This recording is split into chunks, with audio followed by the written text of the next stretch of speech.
Shalom, jumpa lagi bersama saya dalam 3 menit bersama membangun iman.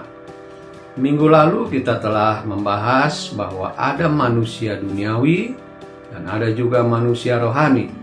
Tetapi ada juga campuran keduanya yang saya sebut dengan manusia Kristen yang duniawi. Orang Kristen yang duniawi. Mungkin mereka tidak memberontak kepada Tuhan. Mereka tetap setia datang ke gereja, tetap melayani Tuhan, tetap memberikan persembahan, persepuluhan. Namun, mereka itu hidup seperti manusia duniawi. Mereka itu seperti petobat baru saja. Orang Kristen yang belum dewasa, orang Kristen yang masih kanak-kanak, dan sikap mereka itu menunjukkan bahwa mereka masih manusia duniawi meskipun dia hidup sebagai Kristen. Dan hal ini terungkap dari sikap mereka, yaitu tentang iri hati dan perselisihan. Saya ingin membacakan lagi 1 Korintus 3 ayat 1-3. Dan aku, saudara-saudara, pada waktu itu tidak dapat berbicara dengan kamu seperti dengan manusia rohani, tetapi hanya dengan manusia duniawi yang belum dewasa di dalam Kristus. Susulah yang kuberikan kepadamu, bukanlah makanan keras, sebab kamu belum dapat menerimanya, dan sekarang pun kamu belum dapat menerimanya, karena kamu masih manusia duniawi. Sebab jika di antara kamu ada iri hati dan perselisihan, bukankah hal itu menunjukkan bahwa kamu manusia duniawi dan bahwa kamu hidup secara manusiawi?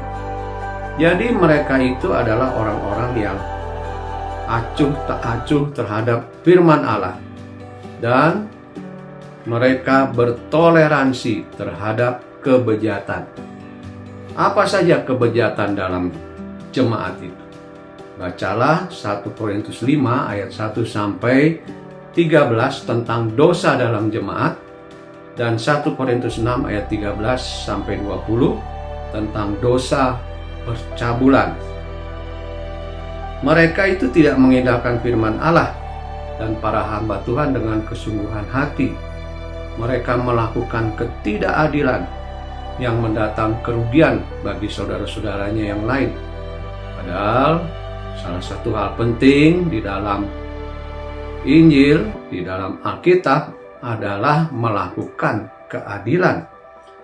Mereka bahkan menyedengkan telinga mereka kepada ajaran-ajaran yang hanya menyenangkan, enak didengar oleh telinga mereka. Padahal ajaran itu membawa mereka kepada kesesatan, karena yang diajarkan adalah ajaran-ajaran palsu. Apakah kita hidup dalam keadaan seperti itu? Untuk itu, saudara-saudara, cobalah buat daftar sikap manusia duniawi yang terdapat dalam 1 Korintus 5 dan 6. Bikin daftarnya. Apakah kita ada di dalam daftar itu? Dan jika ternyata banyak masuk di dalam daftar, segeralah Anda mencari bantuan dari teman rohani saudara, kakak pembinamu, mentor, para hamba Tuhan untuk menolong saudara untuk segera keluar dari keadaan manusia duniawi itu, Kristen duniawi, sehingga saudara menjadi Kristen yang dewasa. Sampai jumpa esok hari.